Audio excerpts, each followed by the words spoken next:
ओम नमः शिवाय। श्रावण मास महात्म 7वां अध्याय। ईश्वर बोले, हे सनत कुमार, अब मैं अति उत्तम भौम व्रत का वर्णन करूंगा, जिसके अनुष्ठान करने मात्र से वैधव्य नहीं होता है। विवाह होने के पश्चात 5 वर्षों तक यह करना चाहिए। इसका नाम मंगलागौरी व्रत है।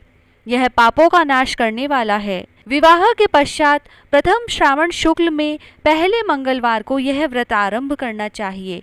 केले के खंभों से सुशोभित एक पुष्प मंडल बनाना चाहिए और उसे अनेक प्रकार के फलों तथा रेशमी वस्त्रों से सजाना चाहिए। उस मंडप में अपने सामर्थ्य के अनुसार देवी की स्वर्णमयी अथवा अन्य धातु की बनी प्रतिमा स्थापित करनी चाहिए। उस प्रतिमा को 16 उपचारों से, 16 दुर्वा दलों से, 16 चावलों से तथा 16 चने की दालों से मंगलागौरी नामक देवी की पूजा करनी चाहिए और 16 बत्तियों से 16 दीपक जलाने चाहिए। दही तथा भात का नैवेद्य भक्तिपूर्वक अर्पित करना चाहिए। देवी के पास ही पत्थर का सील तथा लोढ़ा स्थापित करना चाहिए। 5 वर्ष तक इस प्रकार से करने के पश्चात उद्यापन करना चाहिए और माता को वायन प्रदान करना चाहिए, जिसकी विधि भी आप सुनिए। अपने सामर्थ्य के अनुसार एक पल प्रमाण स्वर्ण की अथवा उसके आधे प्रमाण की अथवा उसके भी आधे प्रमाण की मंगलागौरी की प्रतिमा निर्मित करानी चाहिए। अपनी शक्ति के अनुसार स्वर्ण आदि के बने तंडुल पूरित पात्र पर वस्त्र तथा रमणीय कंचू की ओढ़नी रखकर उन दोनों के ऊपर देवी की प्रतिमा स्थापित करनी चाहिए। पास में चांदी से निर्मित सील तथा लोढ़ा रखकर माता को वायन प्रदान करना चाहिए। इसके बाद 16 सुवासिनियों को प्रयत्नपूर्वक भोजन कराना चाहिए। हे विप्र, इस विधि से व्रत करने पर 7 जन्मों तक सौभाग्य बना रहता है और पुत्र आदि के साथ संपदा विद्यमान रहती है। सनत कुमार बोले, सर्वप्रथम इस व्रत को किसने किया था और किसको इसका फल प्राप्त हुआ? हे शंभो, जिस तरह से मुझे इसके प्रति निष्ठा हो जाए, कृपा करके वैसे ही बताइए। ईश्वर बोले, हे सनत कुमार, पूर्व काल में कुरु देश में श्रुतकीर्ति नामक एक विद्वान, कीर्तिशाली, शत्रुओं का नाश करने वाला, 64 कलाओं का ज्ञाता तथा धनुर्विद्या में कुशल राजा हुआ था। पुत्र के अतिरिक्त अन्य सभी शुभ चीजें उस राजा के पास थी।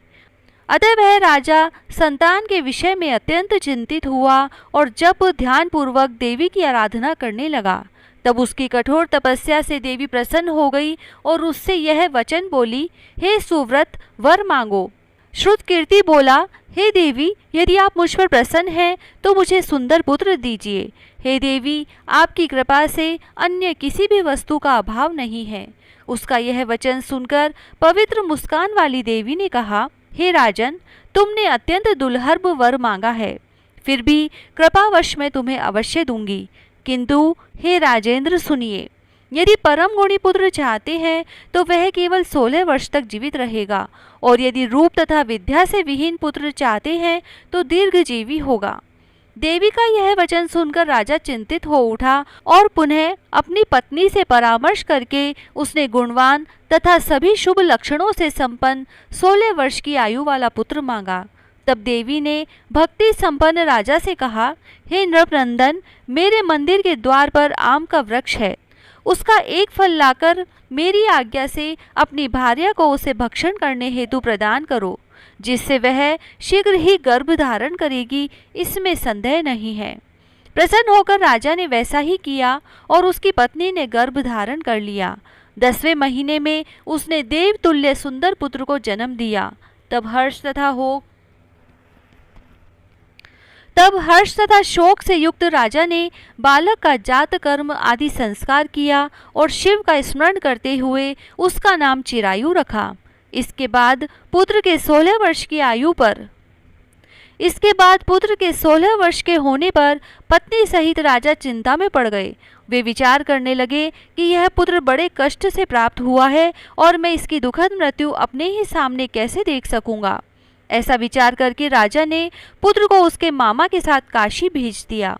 प्रस्थान के समय राजा की पत्नी ने अपने भाई से कहा कि साधारण वेश धारण करके आप मेरे पुत्र को काशी ले जाइए। मैंने भगवान मृत्युंजय से पूर्व में पुत्र के लिए प्रार्थना की थी और कहा था कि हे विश्वेश, आप जगतपति की यात्रा के लिए मैं उस पुत्र को अवश्य भेजूंगी। अतः आप मेरे पुत्र को आज ही ले जाइए और सावधानी पूर्वक इसकी रक्षा कीजिएगा। अपनी बहन की यह बात सुनकर वह भांजे के साथ चल पड़ा। कई दिनों तक चलते चलते वह आनंद नामक नगर में पहुंचा। वहां सभी प्रकार की समृद्धियों से संपन्न वीरसेन नाम वाला राजा रहता था। उस राजा की एक सर्वलक्षण संपन्न, युवावस्था प्राप्त, मनोहर तथा रूप लावण्यमयी मंगला गौरी नामक कन्या थी। सभी उपमानों को तुच्छ करके सौंदर्य अभिवृद्धि को प्राप्त वह कन्या किसी समय सखियों के साथ नगर के उपवन में क्रीड़ा करने के लिए गई हुई थी। उसी समय चिरायु तथा उसका मामा दोनों भी वहां पहुंच गए और उन कन्याओं को देखने की लालसा से वहीं विश्राम करने लगे। इसी बीच विनोदपूर्वक क्रीड़ा करती हुई उन कन्याओं में से किसी एक ने कुपित होकर राजकुमारी को कुवचन कह दिया। तब उस अशुभ वचन को सुनकर राजकुमारी ने कहा, तुम अनुचित बात क्यों बोल रही हो? मेरे कुल में तो इस प्रकार का कोई नहीं है। मंगला गौरी की कृपा से तथा उनके व्रत के प्रभाव से विवाह के समय जिसके सर पर मेरे हाथ से अक्षत पड़ेंगे, हे सखी, वह यदि अल्प आयु वाला होगा तो भी चिरंजीवी हो जाएगा। इसके बाद वह सभी कन्याएं अपने अपने घर चली गई। उस दिन राजकुमारी का विवाह था। बाहरलिक देश के दृढ़ शर्मा नामक राजा के सुकेतु नाम वाले पुत्र के साथ उसका विवाह निश्चित किया गया था। वह सुकेतु विद्याहीन, कुरूप तथा बहरा था। तब सुकेतु के साथ आए हुए उन लोगों ने विचार किया कि इस समय कोई दूसरा श्रेष्ठ वर ले आना चाहिए और विवाह संपन्न हो जाने के बाद वहां सुकेतु पहुंच जाए। उन लोगों ने चिरायु के मामा के पास जाकर याचना की कि आप इस बालक को हमें दे दीजिए, जिससे हमारा कार्य सिद्ध हो जाए। इस पृथ्वी पर परोपकार के समान दूसरा कोई धर्म नहीं है। उनकी बात सुनकर चिरायु का मामा मन ही मन बहुत प्रसन्न हुआ, क्योंकि उन्होंने उपवन में पहले ही कन्या मंगला गौरी की बात सुन ली थी। फिर भी उसने एक बार कहा कि आप लोग इसे किस लिए मांग रहे हैं? कार्य की सिद्धि हेतु वस्त्र, अलंकार आदि मांगे जाते हैं, वर तो कहीं भी नहीं मांगा जाता। तथापि आप लोगों का सम्मान रखने के लिए मैं इसे दे रहा हूँ। इसके बाद चिरायु को वहां ले जाकर उन लोगों ने विवाह संपन्न कराया। सप्तपदी आदि हो जाने पर रात्रि में शिव पार्वती की प्रतिमा के समक्ष उस चिरायु ने हर्षयुक्त होकर मंगला गौरी के साथ शयन किया। उसी दिन चिरायु के 16 वर्ष पूर्ण हो चुके थे और अर्धरात्रि में साक्षात काल सर्प रूप में वहां आ गया। इसी बीच संयोगवश राजकुमारी जाग गई। उसने उस महासर्प को वहां देखा और वह भय से व्याकुल होकर कांपने लगी। तभी उस कन्या ने धैर्य धारण कर 16 उपचारों से सर्प की पूजा की और पीने के लिए उसे दूध दिया। उसने दीनता भरी वाणी में उस सर्प की प्रार्थना तथा स्तुति की। मंगला गौरी प्रार्थना करने लगी कि मैं उत्तम व्रत को करूंगी जिससे मेरे पति जीवित रहें। यह जिस तरह से चिरकाल तक जीवित रहे, आप वैसा कीजिए। इतने में सर्प वहां स्थित एक कमंडलू में प्रवेश कर गया और उस मंगला गौरी ने अपनी कंचुकी से उस कमंडलू का मुंह बांध दिया। इसी बीच उसका पति अंगड़ाई लेकर जाग गया और अपनी पत्नी से बोला, हे प्रिये, मुझे भूख लगी है।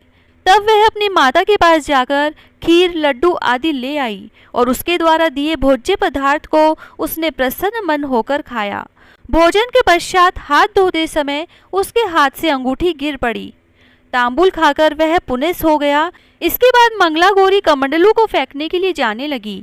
विधि की कैसी गति है कि उस कमंडलू में से बाहर की ओर जगमग करती हुई हार कांति को देखकर वह आश्चर्यचकित हो गई। घट में स्थित उस हार को उसने अपने कंठ में धारण कर लिया। इसके बाद कुछ रात शेष रहते ही चिरायु का मामा आकर उसे ले गया। इसके बाद वर पक्ष के लोग सुकेतु को वहां ले आए। उसे देख मंगला गौरी ने कहा कि यह मेरा पति नहीं है। तब उन सभी ने उससे कहा, हे शुभे, तुम यह क्या बोल रही हो? यहाँ तुम्हारा कोई परिचायक हो तो उसे हम लोगों को बताओ।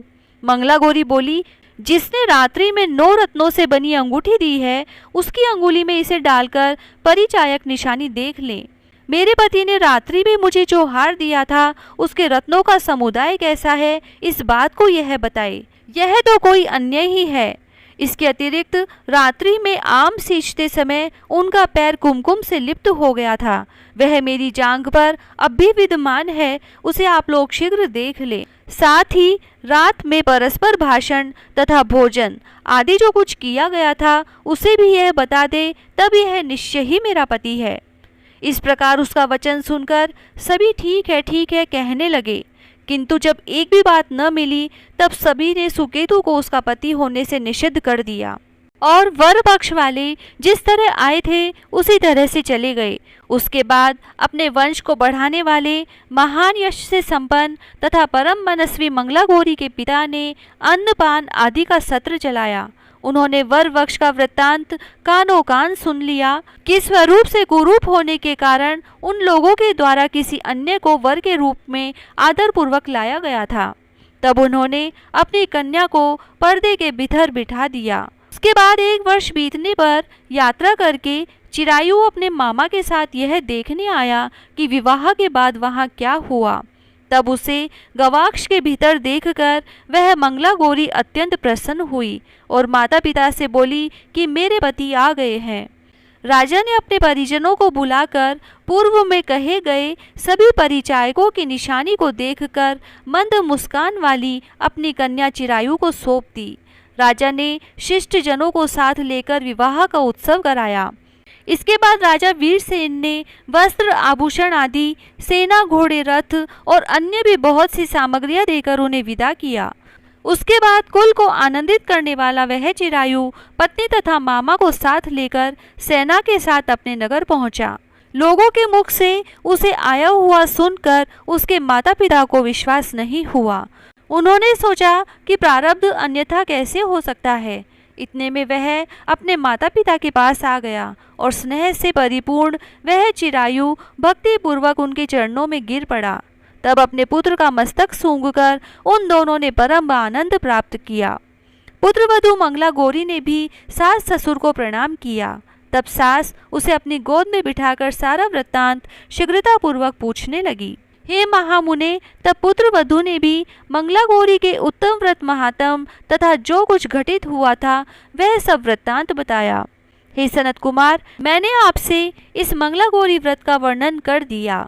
जो कोई भी इसका श्रवण करता है अथवा जो इसे कहता है उसके सभी मनोरथ पूर्ण हो जाते हैं, इसमें संदेह नहीं है। सूत जी बोले, हे ऋषियों, इस प्रकार शिवजी ने सनत कुमार को यह मंगला गौरी व्रत बताया और उन्होंने सभी कार्यों को पूर्ण करने वाले इस व्रत को सुनकर महान आनंद प्राप्त किया। इस प्रकार श्री स्कंद पुराण के अंतर्गत ईश्वर सनत कुमार संवाद में श्रावण महात्म्य में मंगला गौरी व्रत कथन नामक 7वां अध्याय पूर्ण हुआ।